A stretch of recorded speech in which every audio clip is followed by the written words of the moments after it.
Hello and welcome to iGlobal's The Great Big Indian Money Show. My name is Vidhu Sharma and I'll be talking to three leaders in the business sector about setting up a franchise business.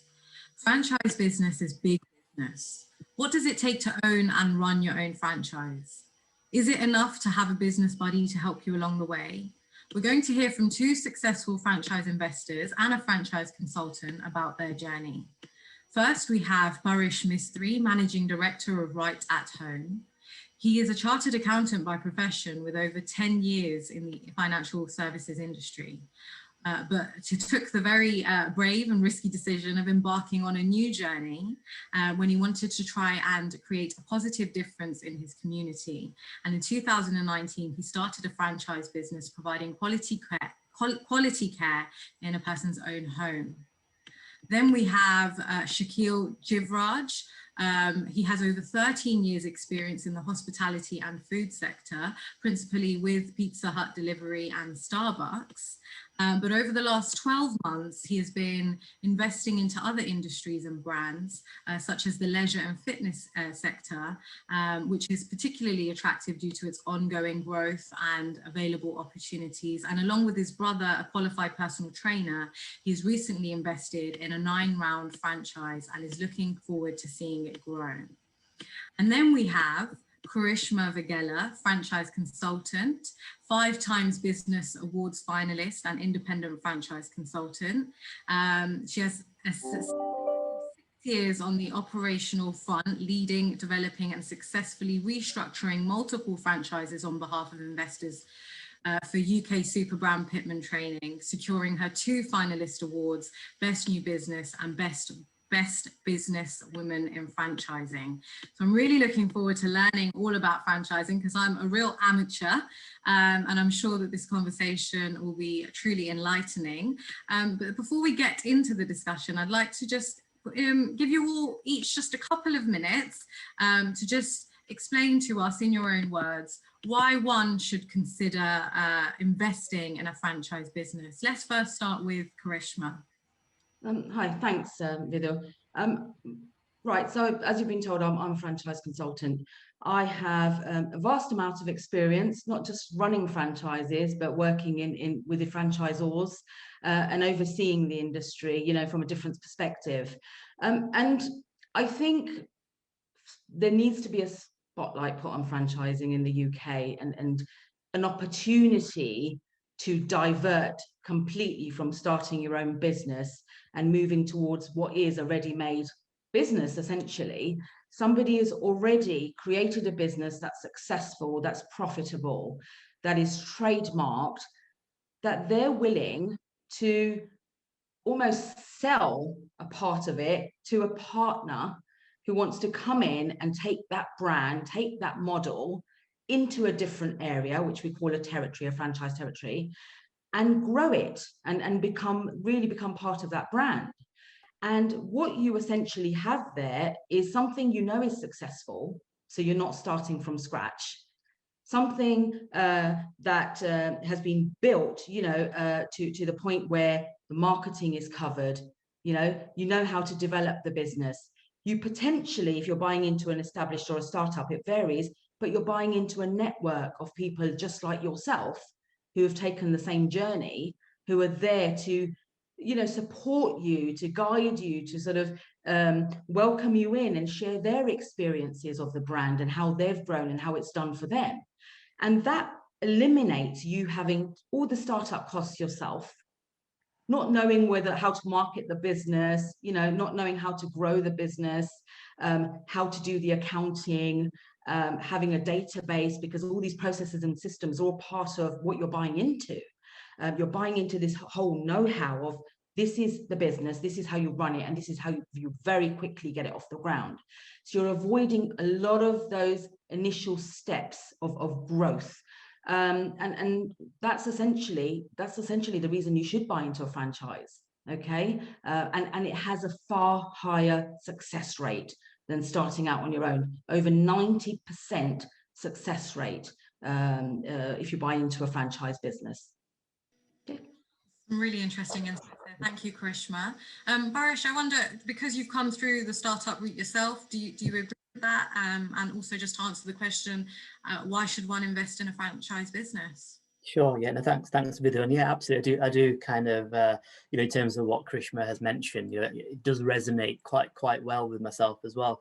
And for me, coming from that sort of financial services background, but wanting to kind of start my own business, gave me an opportunity to come into a sector that I was passionate about, but perhaps didn't have the knowledge or significant knowledge in as well. So to come into a business and have the opportunity to sort of, to take forward that passion, I guess, that's one of the reasons certainly that I sort of took the plunge in terms of coming into care. And one of the other things as well, and again, I can't speak for all kind of franchise brands, but certainly from my experience, you do get a lot of support from the kind of national office team as well, whether it's from a marketing point of view, whether it's kind of general business support, sometimes just someone to pick up the phone to, when as you're if you're kind of your own sort of business owner, you may not have that support network certainly in the early days, but certainly from a franchise business, you do have that opportunity. Peer group as well. So Right at Home, the brand, over 10 years in the UK. So there's people out there who've already been there, done that, bought the t-shirt as it were. So you can learn from the pitfalls where they perhaps could have done better, and then you can kind of improve yourself as well. And then, as I said, just that access to that specialist knowledge. Care is heavily regulated, so regulated by the Care Quality Commission, and so compliance is so important to make sure that we get things right every time, and to have that specialist knowledge sat at national office that you can really tap into on a regular basis. It really does help. I mean, I could go out and set up my own domiciliary care, I'm sure, and I know that there's a lot of people that do that, but particularly in the last 12 months with the whole kind of pandemic, to be able to keep up to date with the Public Health England, constantly changing, and quite rightly, because it's a fast-moving beast as such. But to have that kind of knowledge and support network to kind of say, right, these are some template letters, this is the guidance, we've unpicked what you need to know. It's been really kind of helpful. And I was just actually reflecting the other day that if I hadn't gone into franchising or in terms of investing into a franchise, and gone at it alone, what that would have been like for the last 12 months for me. So I do really appreciate being part of this sort of franchise network. Yes, sure. And Shakil, would you agree with that? You've obviously got considerably much longer experience in the industry. Why do you think one should invest in a franchise? Sure. Thank you, Vidhu. So first of all, I concur with both my colleagues, Krishma and Paresh. There isn't too much more to say because they've hit both the nails on the head.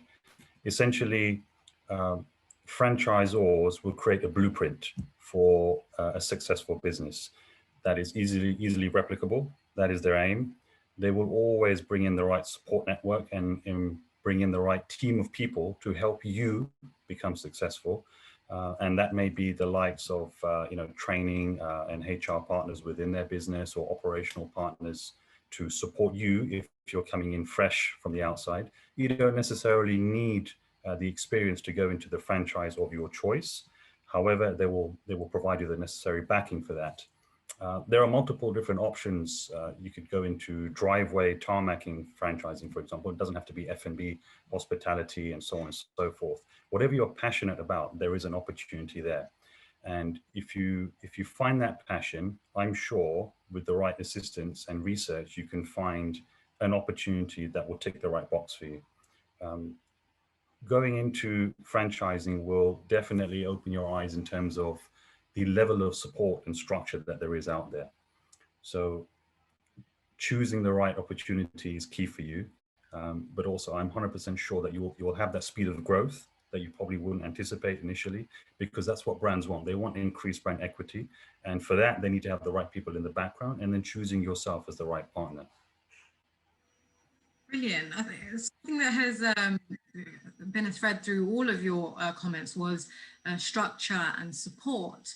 And I wonder then, what are the limitations of investing in a franchise business? Shakil, can we come back to you first? Yeah, the limitations, it's obviously depending on what avenue you choose, it can be quite competitive out there, so particularly in the hospitality world. However, if you look at the last 12 months, the tech has accelerated in all things hospitality and F&B. We have, for the right reasons, been under restriction. So there's been an acceleration and growth in home delivery as a prime example. So whilst there could be limitation in terms of high-vis sites and locations that you may ordinarily have searched for in the market, with the growth of home delivery, you may just need a secondary parade, and that will hopefully lead to, you know, lower fixed costs, for example. So I think there were some limitations historically, but I think we're open to more avenues right now because of what's happened in the landscape over the last 12 months, and particularly with tech. We have been accelerating by about 3 years over the last one. Karishma, you work with lots of different brands. Are you noticing the same about tech? And also, could you just shed some light on what you think some of the limitations are? Yeah, I mean, look, hospitality, yeah, absolutely hard hit, as is travel industry, as is retail in general. Technology is the way forward. It's always going to be the way forward. You know, people are now going to be in the franchise industry. It's going to eliminate a lot of travel. So in terms of support, where support was, you know, typically done face to face, you know, the franchisor would send the support team out to meet with the franchisee. You can do this over Zoom now, right? Just like we are now connecting over Zoom. It's eliminating time. Yes, less human resources, absolutely, because tech is taking over. You can put more meetings in a day with franchisees than you could going around by car, right? So no need for cars, no need for as many human resources, more time, right, to get things done. So that is the way forward, and certainly the way forward in franchising. What I've noticed with a lot of my clients and many others out there is they've all had to pivot their businesses online.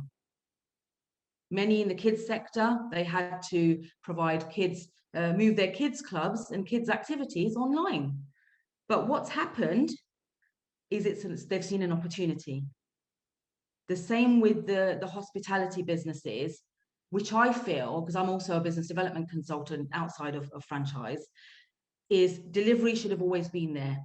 Never rely on people coming into the business, because footfall in the UK high streets is decreasing because everybody wants convenience at a touch of a button.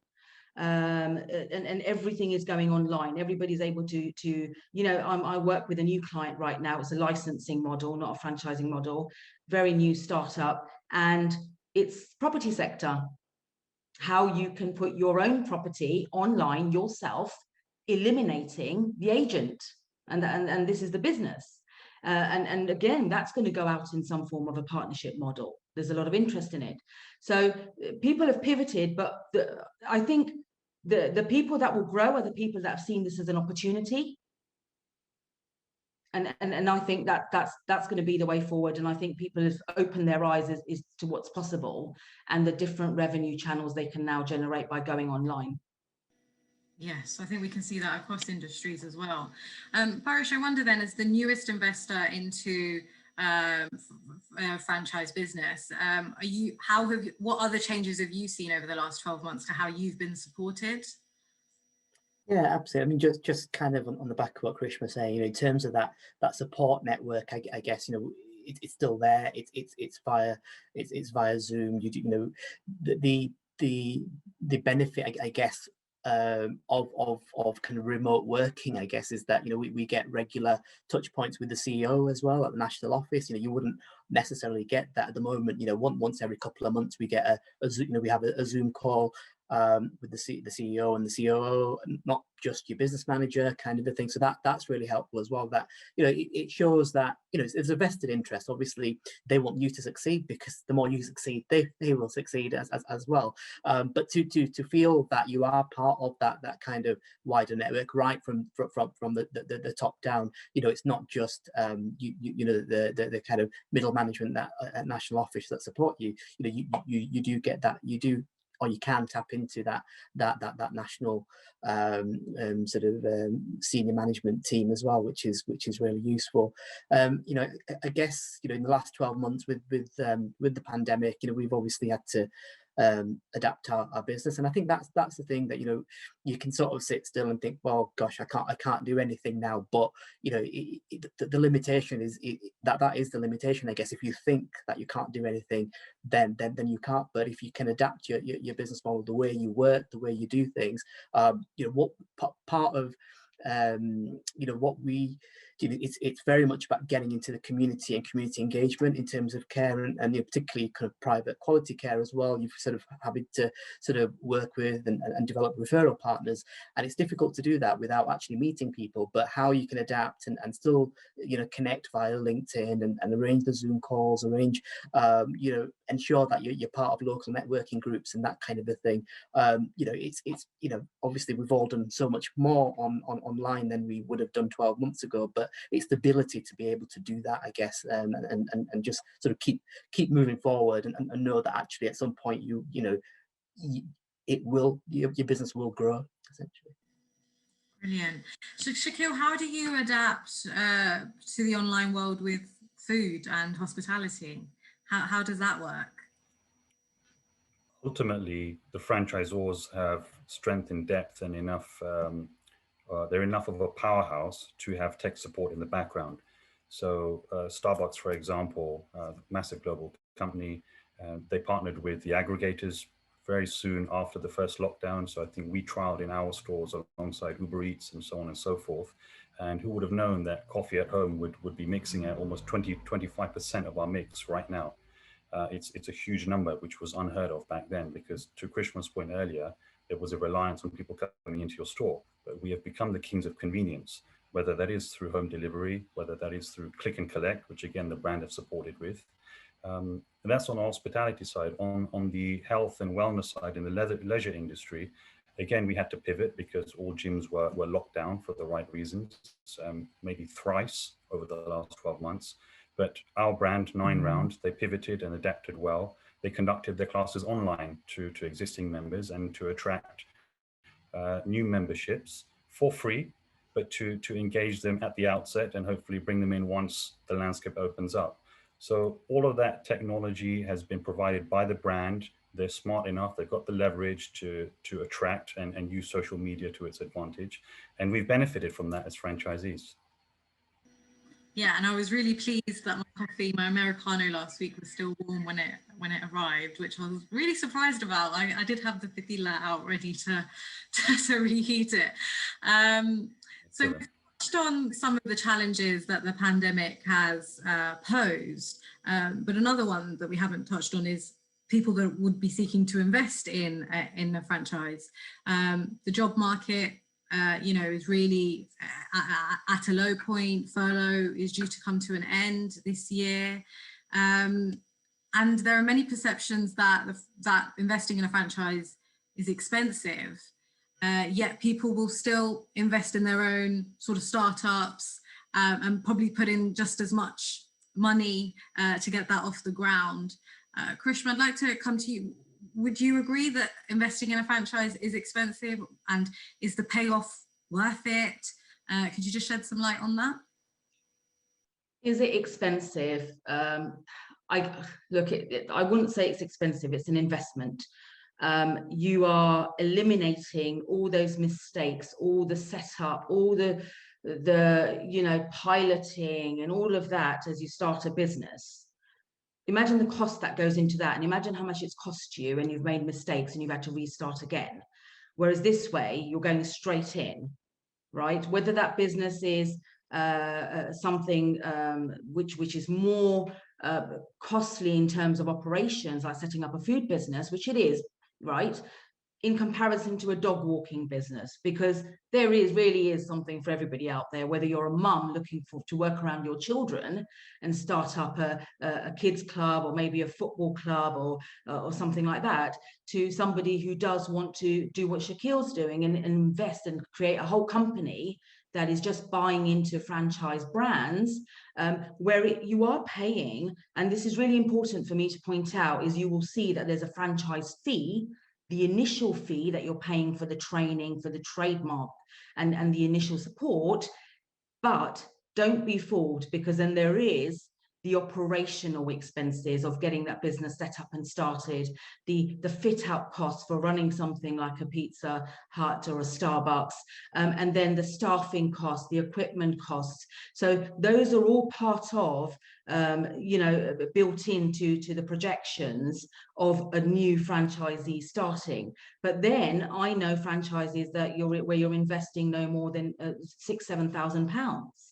Right, and they're part-time. So it is an investment, but think about the fact that it's more stress-free.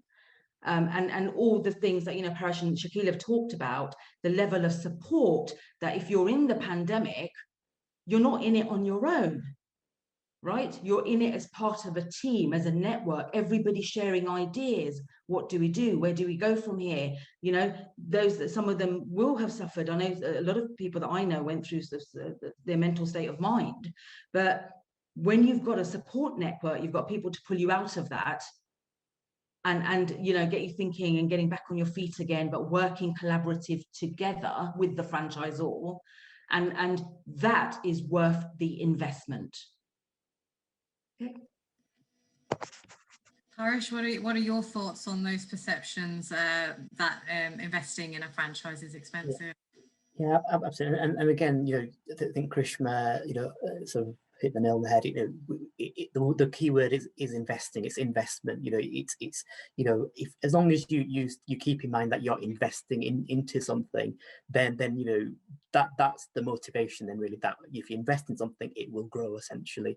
I mean, in terms of kind of for my sort of example or sort of my experience. So yeah, you know, I did need to you know, invest, you know, my own kind of hard-earned cash, as it were.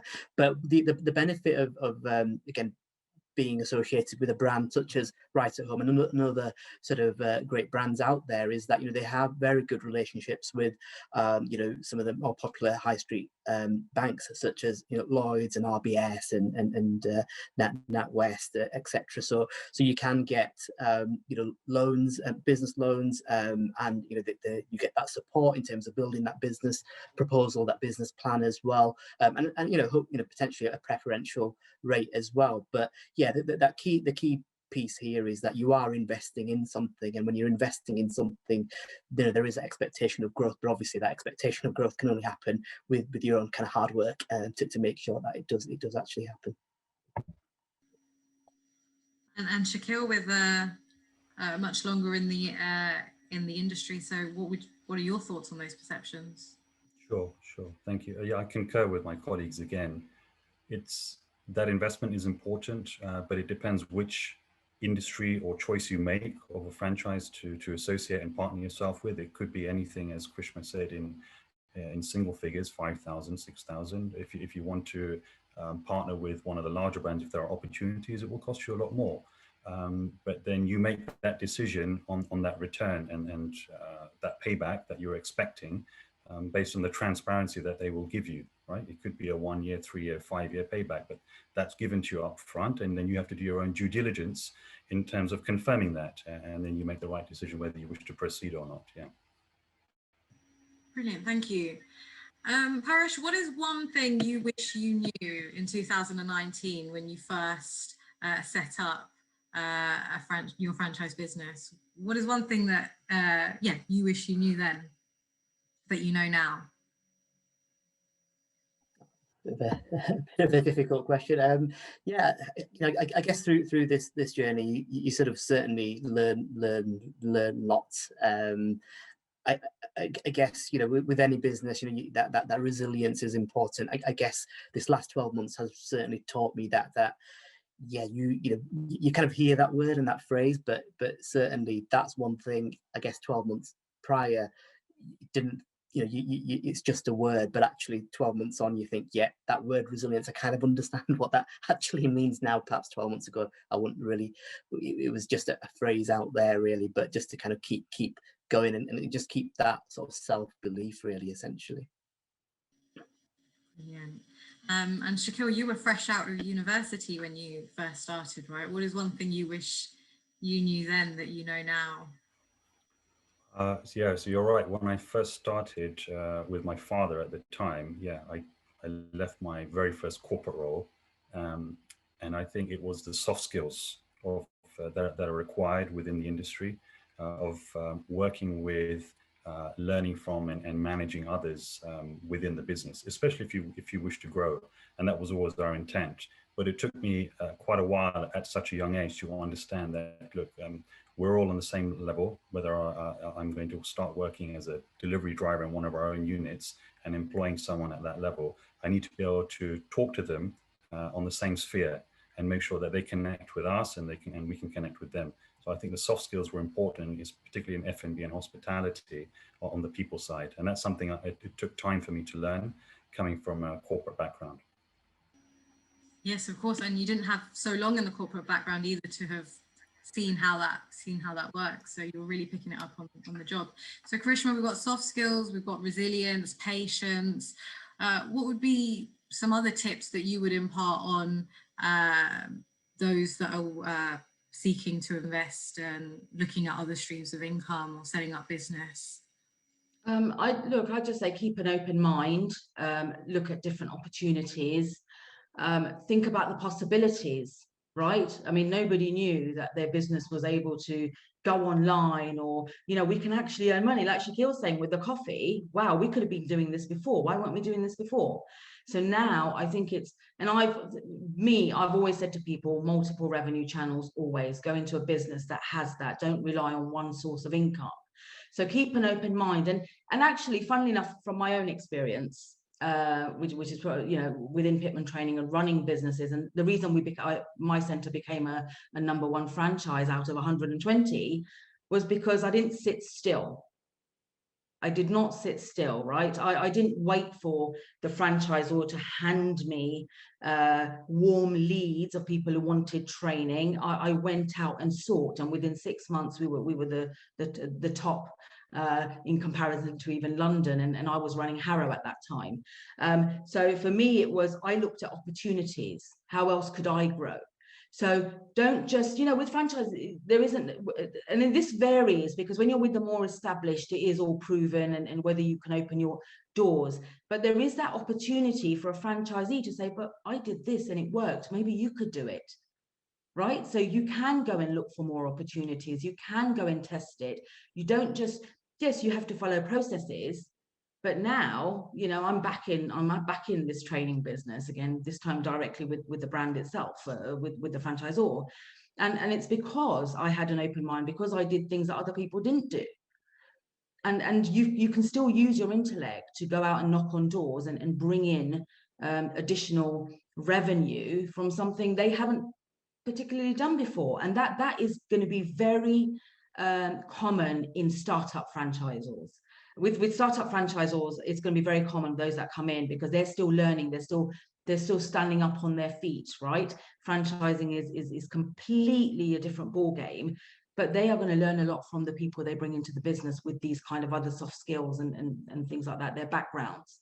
So just keep an open mind and make the most of all the opportunities. Yeah, and don't sit still. I really like that, because we're clearly not going to go back to what we knew. We're going to be moving forward into something new, not a new normal, but a new beginning. So you heard it here first. Be proactive, don't stay still, be resilient, have patience. And Shakil's was, oh God, that's so bad of me. Soft skills. Yeah. Soft skills, yeah, learning how to communicate with people on their level. Thank you so much, Shakil, Paresh and Karishma. This has been a really insightful conversation, and I hope all of you at home have also learned a lot about how to set up a franchise business. I've been Vidhu Sharma, and this is the Great Big Indian Money Show. Thank you.